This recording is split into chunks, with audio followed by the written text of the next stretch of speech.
Capek? Capek. Wow, tanjakannya gila banget. Jadi ini sob, jalan menuju titik pusat ya perjalanan kami tuh. Ini jalannya setapak. Jalannya setapak, licin pula karena di sampingnya ada air solokan ini. Jadi cipratan air dari solokan itu kena ikut jalan gitu. Baksa, capek benar, capek benar.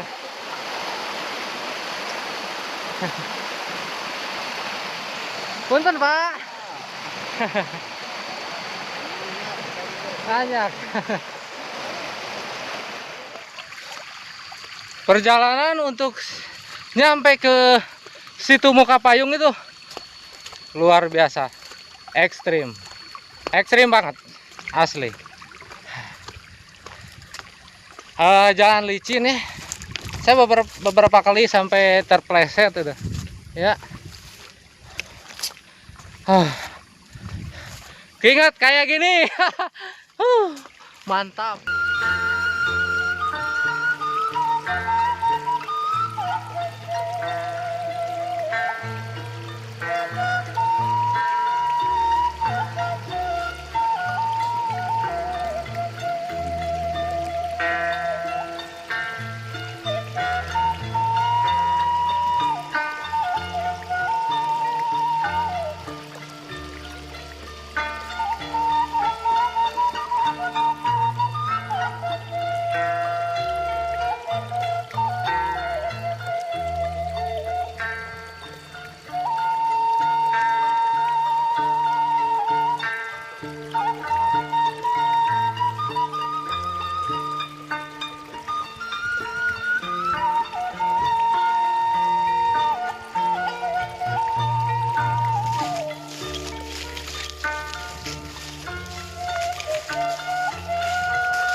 Sahabat bongkar, sekarang saya udah mau sampai ke tujuan ya, udah deket di lokasi situs Muka Payung. Nah, setelah saya udah mulai memasuki area yang deket ke situs ya, ternyata di sini juga terdapat ada kuburan-kuburan dulu kayaknya, zaman dulu ini masih kuburan-kuburan kayaknya zaman penjajahan lah, masih zaman Belanda kayaknya.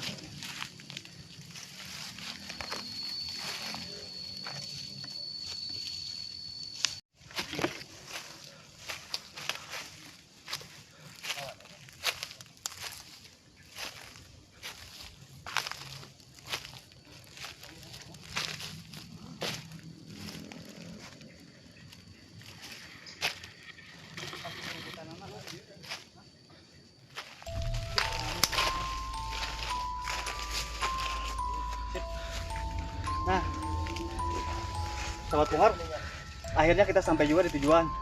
Lumayan perjalanan melelahkan, ekstrim juga perjalanan. Terus kita tuh, ini jalannya udah terurus ya, jadi banyak kita tuh terobos semak-semak juga.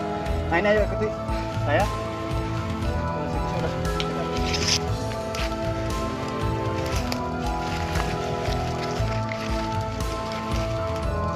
Nah, ini sahabat bongkar yang dinamakan situs Muka Payung yang lokasinya ada di Kampung Cibitung, Desa Muka Payung, Kecamatan Cililin. Nah, inilah peninggalan zaman dahulu ya situs.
nggak bisa banyak bicara. Nah, Capek. emang sih jujur pas kita mulai masuki area ini ya, terasa tuh awalnya tadi perjalanan capek panas, tapi pas kesini adem ya, Ada mah. suasananya benar-benar dingin gitu kan.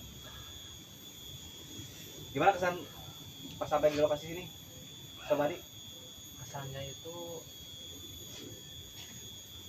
pokoknya mah ya pokoknya adem aja hati gitu, kayak gimana gitu, kayak masuk Banyak utang juga jadi nah, kayak gitu. Mungkin itu ya planning ke depan, kalau saya banyak utang pasti kemari. Pak Didin. Nah, jadi lokasi ini kan dekat dengan rumah Pak Didin juga. Nah, untuk dibilang masyarakat setempat lah, Pak Didin tuh udah berapa kali ke sini? Dari semenjak saya tahu ke sini tuh udah berapa kali? Coba dari sebelah sini Pak Didinnya dikit. Iya. 1 kali. 1 kali. Yang ini berarti yang kedua kali. Perubahannya gimana aja? Apakah ada yang benar-benar berubah drastis atau gimana? Perubahannya ada yang kok jadi posisi aneh atau gimana dari dulu, atau gini-gini aja atau gimana? Dari segi ini ya belum Bangunan bangunan mah dari dulu emang kayak gini. Emang Cuman kayak untuk sekarang akses jalan menuju lokasinya emang agak curam ya? Kalang-kalang juga Curam. semua tinggi sih, bener. Terus ini enggak inilah. waktu pembangunan ini tahun berapa ini? Kurang tahu tuh kalau saja. Dari dulu ini udah ada gini. Udah ada. Oh, berarti udah. Tapi kalau lihat dari struktur Ini bangunan, struktur bangunan mah emang ini baru-baru. ya sekitar paling-paling saya taksir nih ya, sekitar 3 tahun yang lalu lah. Kalau 3 kayak tahun? gini mah. Oh, ini 3 tahun yang lalu. untuk Kira-kira renovasi. ini pembangunannya kayaknya sih kalau lihat dari Nah, ini yang uniknya Sobat Bongkar ya. Jadi yang saya baca dari mitos-mitos masyarakat, terus yang saya baca-baca dari kisah-kisah ya, ternyata jadi bangunan ini tuh, situs ini tuh jadi maksudnya menyembunyikan suatu apa? Misteri kayak lah, misteri misteri, lah. ya. Jadi Ada. yang saya dengar tuh, jadi awal muasalnya adanya Muka Payung tuh situs Muka Payung. Dengar kata menurut mitos sih ya. Tapi mohon maaf bagi penduduk sekitar ini, soalnya takut ada salah juga ya, takut gimana. Saya cuma baca gitu dari, terus dengar dari masyarakat itu, dari mitos gitu ya. Jadi awal muasalnya situs Muka Payung itu jadi dari cerita Munilaya. Mau tahu kan Munilaya? Iya. Munilaya. Nah, jadi ceritanya gini. Jadi dulu tuh Munilaya tuh lagi sayembara untuk menemukan, Untuk mendapatkan ini iya. mustika Salakadomas. Salakadomas. Nah, jadi di suatu perjalanan, jadi Ki Jongrang tuh kan jahat lah ya pokoknya jadi jahat, jadi orang jahatnya lah ya. Jadi Ki Jongrang tuh jahat. Jadi yang masuk sayembara itu cuma berdua, jadi Ki Jongrang sama Munilaya. Nah, setelah Munilaya diketahui yang mendapatkan mustika Salakadomasnya, nah jadi Ki Jongrang tuh nggak menerima. Nah, dia segala cara dia ingin mencelakakan Munilaya ya, gimana caranya. Ternyata dia juga pernah untuk menghipitkan 2 batu, di mana pas Munilaya mau lewat, jadi batu itu mau dihipitkan ke Munilaya, tapi tidak berhasil juga, yang kena malah Munding Dongkol. Nah, nanti kalau misalkan kita ada waktu, nanti kita bisa ngeliat ke situs Munding Dongkol dan Munilaya ya, Sobat Bongkar. Lanjutan dari sini ya. Jadi yang malah kena tuh Munding Dongkol. Nah, terus yang keduanya si Ki Jongrang tuh membuat kayak safety tank lah, membuat lubang besar untuk mencelakakan Munilaya ya dalam. Nah, pas di saat Munilaya terjatuh masuk jurang safety tank yang buatan Ki Jongrang, Jebakan ya kayak gitu. Terus sang putri itu melihat Munilaya sedang dicelakakan oleh Ki Jongrang. Nah, untuk melarikan diri, jadi sang putri itu meninggalkan payungnya. Jadi bukan meninggal, jadi tertinggal payungnya. Jadi situs ini tuh kalau menurut mitos tuh, situs Muka Payung tuh jadi berasal dari payung putri yang tertinggal di daerah payungnya. Dinamakanlah oleh penduduk sekitar tuh jadi Desa Muka Payung ya, Desa Muka Payung Kampung Cibitung. Nah, inilah situs Muka Payungnya. Jadi ini juga mohon maaf jika penduduk sekitar atau misalkan orang-orang sekitar yang tidak terima, soalnya saya juga ini cuma membaca mitos dan mendengar mitos-mitos dari masyarakat ya. Jadi alkisahnya gitu, tapi kan walau alam bil sawab ya, ketahuan yang sebenarnya tuh gimana ya. Soalnya kan nggak kita alami ya, kita nggak bisa membuka bener-bener, nggak kita nggak mengalami ya ini.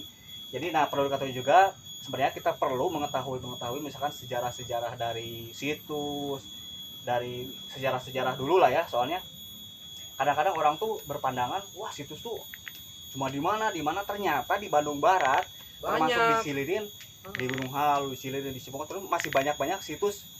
Nah, itu termasuk ini situs Muka Payung. Ini termasuk kalau menurut ahli sejarah ya. Iya. Ini tuh termasuk dari zaman megalitikum ya, zaman batu besar, zaman di mana-mana manusia tuh cuma mempergunakan alat bebatuan. Iya, itu seperti kayak gitu. ini kalau menurut sejarah ini adalah situs megalitikum ya. Kalau menurut mitos ini adalah peninggalan dari sang putri ya, sang Iya. putri dulu ya. Nah, jadi sahabat bongkar, alhamdulillah ya, saya juga udah selamat sampai ke tujuan. Terus saya juga bisa mengetahui lokasinya di mana. Dulu kan saya juga nggak tahu, baru pertama kali saya kesini ternyata emang lokasinya tuh emang adem juga, bener. Adem, dingin, enak. Recommended lah buat ahli-ahli sejarah yang ingin mengetahui lebih detail tentang sejarah, bisa digali ulang lah ya. Kalau sahabat bongkar tuh cuma menelusuri aja, penelusuran sahabat bongkar, ingin mengetahui lokasi gimana bentuk dan apakah benar masih ada atau enggak. Nah itu dia. Nah untuk selanjutnya mungkin kita nanti lihat-lihat konstruksi bangunannya gimana. Terus mungkin banyak juga perubahan lah ya. Ada perubahan. Terus posisi situs ini berada di puncak gunungnya sendiri gitu kan. Lihat aja di depan ya jurang atau misalkan wah, sangat dalam lah, pemandangan begitu enak. Terus sana juga ini berada di atas gunungnya sendiri gitu kan. Dan sekali lagi saya juga ucapan terima kasih buat Pak Dirin ya, terutama buat Pak Dirin yang udah mengantar kami ke sampai ke tujuan ya. Meskipun perjalanan juga capek, terus tadi juga saya juga hampir tidak mengetahui jalan soalnya udah ribut banget gitu ya, jalannya udah nggak terurus. Nah, saya berterima kasih banget sama Pak Dirin ya yang udah setia lah, dia udah kedua kalinya nganter sama saya. Biasanya ke yang kemarin tuh ke Pulau Mapung ya. Nah, sekarang kita ke situs. Nah, ini Pak Dirin sahabat saya dari SMA. Oke, sahabat bongkar. Salam bongkar.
Nah, sahabat bongkar, saya sekarang ada di atas situs Gunung Pepayung.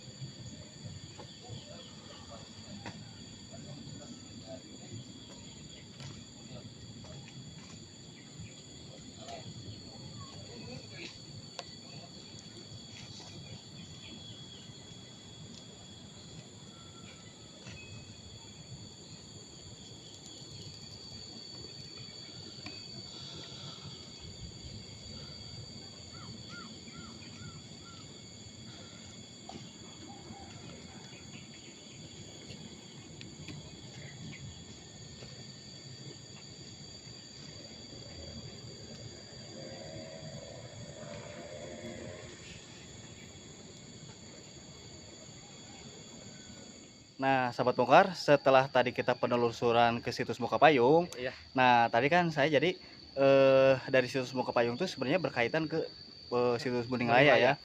Jadi sekarang saya perjalanan ke situs Munding Laya ya.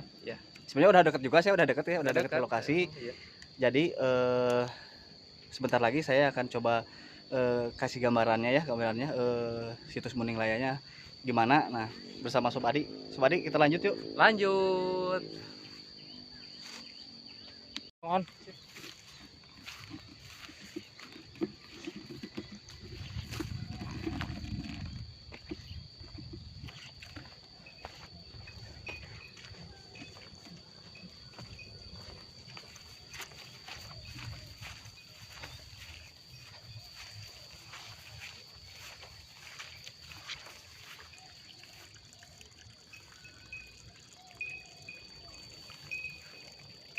Nah, sahabat bongkar, sekarang saya udah sampai di lokasi ya. Nah, yang disebut dengan situs Muning Laya tuh ini di sini, sahabat bongkar. Sebenarnya kalau yang saya ketahui dulu tuh pernah saya lihat-lihat di sini tuh dipagar sama besi ya, terlalu besi. Cuman sekarang udah dipindahkan ya, nggak tahu udah rusak ya. Nah ini coba ayo kita lihat lebih dekat situs Muning Laya. Nah ini tubuh-tubuhnya ini.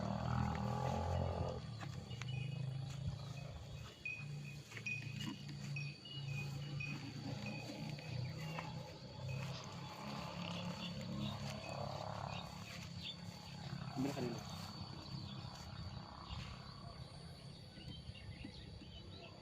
Nah, jadi kalau saya dilihat-lihat ya, diselidiki, ternyata emang bentuknya tuh mirip dengan kerbau ya.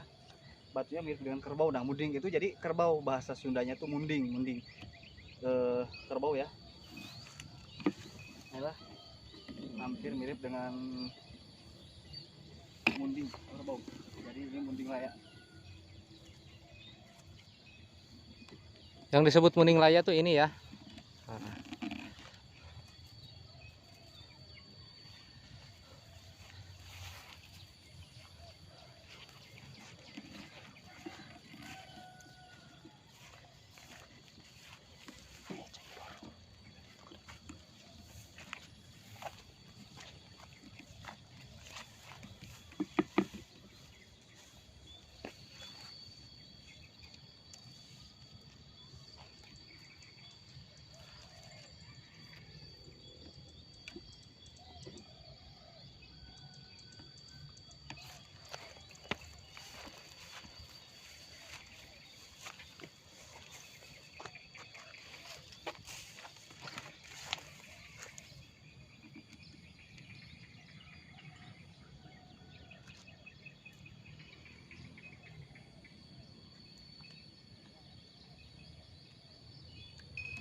Oke, sip. Belum, cukup belum?